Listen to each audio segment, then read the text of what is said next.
Hello tout le monde, aujourd'hui on se retrouve dans le premier épisode de mon podcast. Donc déjà avant de commencer, il y aura toujours une photo de Hobby Horse en fond. Alors avant de commencer à parler de plein de sujets au niveau de ce podcast, j'aimerais vous dire qu'il faut à chaque fois que vous écouterez un podcast, faire quelque chose à côté et m'écouter en même temps. Je pense que ce sera beaucoup mieux pour vous parce que si vous regardez ce podcast comme une vidéo, vous allez clairement vous ennuyer. Donc un conseil, faites quelque chose, par exemple, allez vous occuper de votre hobby horse ou faites autre chose à côté, rangez votre chambre par exemple, je sais pas. Mais faites autre chose pour vous occuper les mains et tout, le corps. Et ce qui vous occupera l'esprit, ce sera ma voix. Je vous laisse avec ma voix qui portera un petit peu quelques minutes de votre journée. Donc on va parler du coup de mon podcast, un petit peu la création. Alors j'ai eu l'idée de ce podcast parce que j'ai repris un petit peu l'idée de les écuries d'Angèle, mais on va dire plein de youtubeurs ont des podcasts. Donc je ne l'applique pas forcément à elle, l'idée du podcast, je pique aussi un petit peu à tout le monde. Mais c'est pas vraiment piquer l'idée puisque je ne prends pas les mêmes images, je ne vais pas parler forcément des mêmes sujets. Voilà, alors même si par exemple les écuries d'Angèle et moi on va peut-être avoir des sujets en rapport, par exemple on va parler de Hobby Horse mais on va pas parler forcément des mêmes choses, etc. Bon, je vous laisse avec ma voix et je vous souhaite un excellent podcast. Alors déjà, on va parler d'un sujet qui me tient extrêmement à cœur, c'est le hobby horsing, parce que clairement, il y a des gens qui disent que c'est pas un sport, nous les hobby horseurs, on dit que c'est un sport, mais est-ce que tout ça, c'est vrai en fait? Alors, j'aimerais mettre déjà un truc en place. Alors, le hobby horsing, c'est un sport, mais ce n'est pas encore reconnu à 100% comme un sport. Donc, on sait que c'est un sport, mais est-ce que c'est reconnu? Ça, on ne le sait pas vraiment. Donc, moi, je préfère qu'on dise plutôt que c'est un sport parce que quand même, c'est assez physique de sauter un obstacle ou de faire des mouvements de dressage. Enfin bref, c'est assez physique et assez complet en fait. Mais ce qui est le plus complet, c'est l'équitation. Voilà. Dans mon podcast, on parlera aussi d'équitation parce que voilà. Bon là, ça fait plusieurs mois que j'ai arrêté, mais si vous voulez, là dans ce podcast, là je vais raconter ma chute. Donc, Bon bref, on va revenir il y a 3-4 mois maintenant, donc au mois de novembre, le mercredi 20 novembre, je préfère préciser. Donc là, le matin et tout, j'avais été en cours, je rentrais des cours et tout. Et l'après-midi, je me souviens que j'avais eu même pas 1 heure pour manger et me changer. Vraiment, c'était très très très très court. Donc voilà. Donc j'avais mangé, je m'étais changée, j'avais préparé mes affaires. Je monte en voiture, on part et on va au centre équestre. Donc c'était des amis à ma mère qui m'emmenaient au centre équestre. Donc là voilà, tac, je fais mon truc. Je dépose mes affaires dans la sellerie. Je vais voir mon moniteur d'équitation. Je lui demande quel cheval je monte et tout.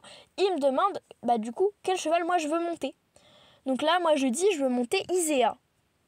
D'accord, ok, il me dit ok, il me note, il met Justine Iséa, ok. Ensuite, je pars chercher mon licol pour aller la préparer. Sauf que au moment, je crois, ou je sais plus trop, je sais plus si j'avais été la chercher pour m'en occuper ou si elle était déjà scellée pour un cours d'avant, je sais plus. Donc je peux pas trop vous dire ça. Donc après voilà. Hop, après, on va dire qu'on est à peu près quelques minutes plus tard, environ une quinzaine ou une trentaine de minutes après. Donc, je me mets sur un Cavaletti qui fait office de montoir. Je me mets sur la ponette. Ce jour-là, on devait faire un cours de saut, donc dans la carrière, dans la grande carrière. Et voilà, donc déjà la détente, ça se passe hyper mal. Franchement, j'ai même pas fait de détente, je faisais que du pas, je faisais que pleurer parce que la ponette, elle sentait, je pense que j'étais stressée et tout. Voilà, donc j'ai essayé de trotter un petit peu, ça n'allait pas. parce qu'elle faisait n'importe quoi, parce que j'étais tellement crispée que je tirais sur les rennes et du coup ça tirait sur son mort. Je tiens à préciser que je ne voulais pas faire mal à la ponette. C'est juste que j'avais tellement peur, j'étais tellement dans un état de panique que la seule chose que je faisais, c'était tirer sans vouloir vraiment tirer en fait. Parce qu'en fait, elle voulait partir au galop, sauf que moi, je voulais rester au trot tranquille. Mais elle voulait pas. Elle voulait faire la débile et me faire tomber. Du coup, voilà. Du coup, là, après, y a une fille qui était dans mon cours qui m'a dit « Ouais, arrête de tirer sur les rennes d'Iséa, arrête, tu lui fais mal. » Mais j'étais consciente que je faisais mal. Mais je ne le faisais pas exprès. Du coup, ça m'avait pas mal énervée parce que déjà, elle ramenait sa science. Alors que elle savait pas, dans l'état que j'étais, ça n'était pas dans ma tête en fait. Elle pouvait pas comprendre forcément comment j'étais au niveau de ce cours. Donc là, voilà, donc là je tire beaucoup moins. Et là, je marche, et d'un seul coup, la ponette, elle m'embarque. Elle part au galop à fond. Moi, ne sachant pas quoi faire, je me souviens plus du tout de ce que j'avais fait, mais pour moi, j'ai fermé les yeux. Et ensuite, je me vois sur le côté, au trot ou au galop, mais genre pas au petit trot, au petit galop, genre un truc un petit peu plus vite. Et je vois le chandelier, mais vraiment à 20 cm de ma tête. 20 cm de ma bombe d'équitation. Et là, je me dis, je vais mourir. C'est aujourd'hui. C'est aujourd'hui qu'on a décidé de me dire, déjà que j'ai eu beaucoup de choses en 2024, c'était en 2024 la chute. Là, je me suis dit, c'est bon, je suis morte. Non, j'ai eu la chance. Donc je tombe, voilà. Et là, mon premier réflexe, pleurer. Je pleure direct. Et là, pendant peut-être 1 minute, 30 secondes, peut-être moins, peut-être plus, je ne sais pas. Mais j'ai un gros blocage. J'arrive plus à respirer, je suis coincée. Donc là, j'essaye de crier, mais genre j'avais réussi à crier. Et après, blocage. Et j'arrivais plus. Du coup, j'ai crié, mais j'ai fait un cri, mais on aurait dit, je sais pas, une souris qui s'était fait choper par la tapette. Vous savez, les tapettes à souris. Là, je crie, j'essaye de crier. Là, j'arrive à respirer, donc je fais... Vous savez, comme en apnée à la piscine, j'étais au bout de ma vie, je pleurais, j'avais mal au dos, j'avais mal partout. J'avais mal partout, mais vraiment partout dans le corps. À part les bras, ça allait, mais j'avais mal partout. Et là, mon moniteur arrive, il me dit de respirer, je respire, ce que je fais. Et là, il me dit, tu veux remonter? Premier réflexe, je refuse. Parce qu'il m'aurait fait remonter, parce que je m'étais fait une entorse du genou, mais je l'ai appris le lendemain aux urgences. Il m'aurait fait remonter, il m'aurait fait plier la jambe, j'aurais hurlé. Voilà ce qui aurait pu se passer. Donc là, je lui dis non, je refuse. Et il me dit, ouais, mais faut remonter après à cheval. Tu veux pas remonter à cheval, Talente, c'était un gentil loulou, un gentil cheval, très très gentil. Malgré qu'il est à moitié aveugle, c'est un gentil loulou. Je lui dis non, je veux pas. Verdi, non, je veux pas, désolé. Mais genre, en étant énervé, je lui dis appelle ma mère. Il appelle pas ma mère. Bah oui, quelle bonne idée, hein. Il appelle pas ma mère, donc moi, il m'a dit tiens, va rentrer ta ponette, va la déceler. Donc moi, je prends la ponette. Au début, je marchais normalement, parce qu'avec l'adrénaline, je marchais normalement, je ressentais pas encore la douleur au genou. Donc là, hop, je l'attache. Et là, je me souviens, j'étais dans l'allée, vous savez, pour aller attacher la ponette à un anneau. Et je me souviens que je boitais d'un seul coup. Enfin, pas d'un seul coup, mais genre, je me suis mis à boiter. Et je boite, je l'attache, je la décèle, je range toutes ses affaires à l'autre bout du monde. Oui, parce que la sellerie, en plus, je m'étais mis à un endroit, genre, loin de la sellerie pour ranger ses affaires. Mais oui, mais quelle bonne idée, Justine. Donc là, parce qu'en fait, ces affaires à cette ponette-là, c'était dans la sellerie poney, sauf que c'était un court cheval. Je cherchais l'erreur. Mais il n'y avait pas assez de chevaux, c'est pour ça. Du coup, je range ses affaires, je reviens, je la range dans un box au pif. Je la pense même pas. Je vous dis, j'avais tellement mal, j'étais tellement au bout de ma vie que je l'ai même pas brossé. Désolée Iséa, mais là, j'étais vraiment mal en fait. Donc là, je la refous dans un box. Et hop, je vais me mettre dans la sellerie. Et je vous raconte le reste juste après. Donc du coup, après, mon premier réflexe, ça a été de prendre mon téléphone. Parce que j'avais mon téléphone dans ma boîte de pansage. En plus, ce jour-là, je me suis dit, je le prends ou pas? Et j'ai bien fait de le prendre, parce que si je l'aurais pas pris, j'aurais été mal. Donc là, mon premier réflexe, j'envoie des messages à mes parents.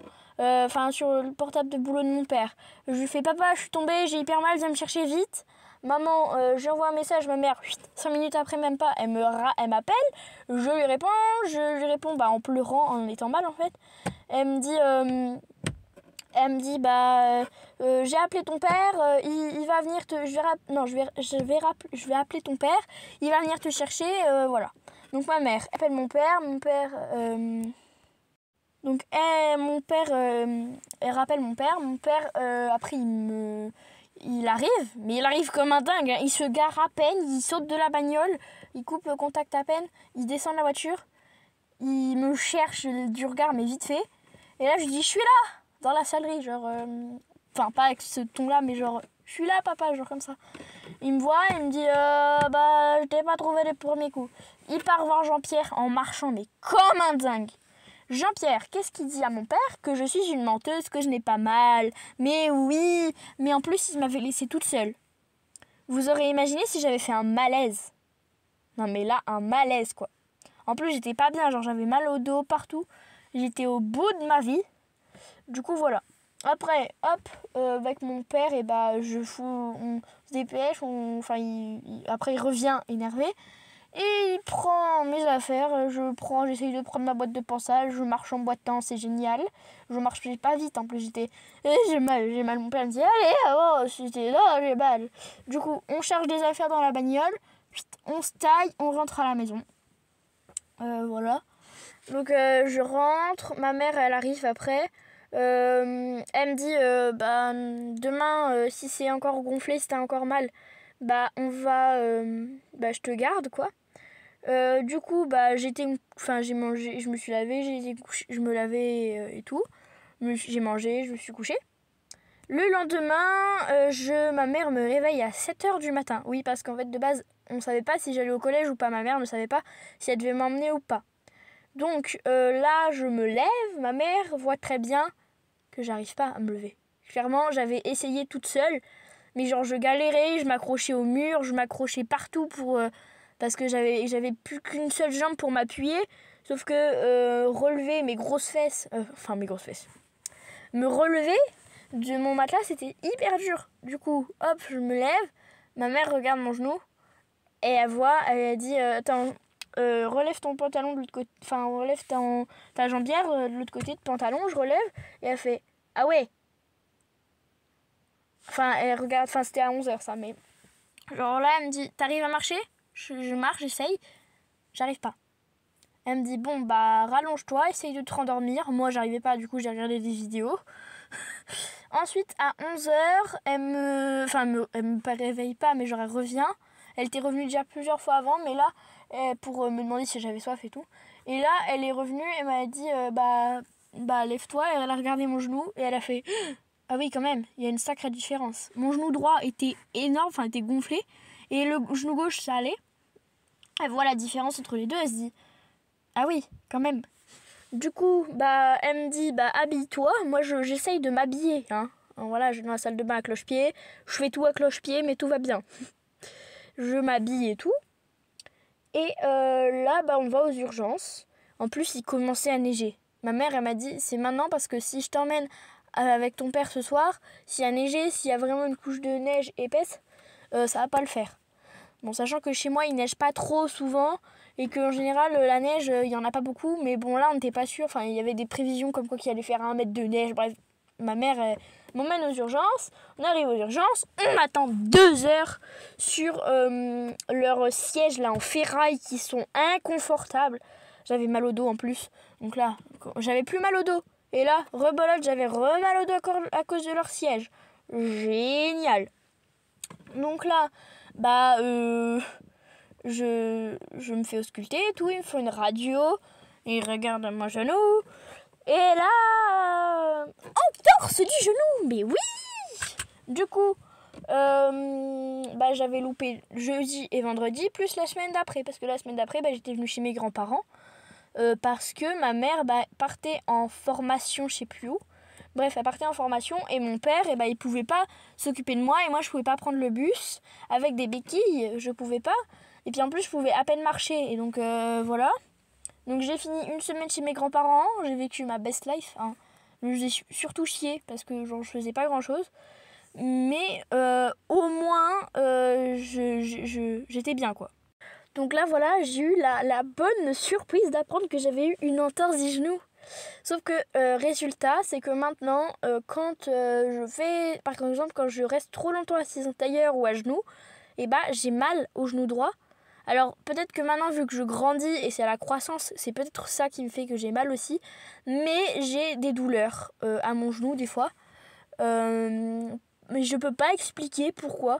Je me dis, une fois mon genou m'a carrément rappelé que c'était pas une très très bonne idée d'être un tailleur ou à genoux. C'était pas une très bonne idée. Et du coup, bah voilà, des fois j'ai des douleurs.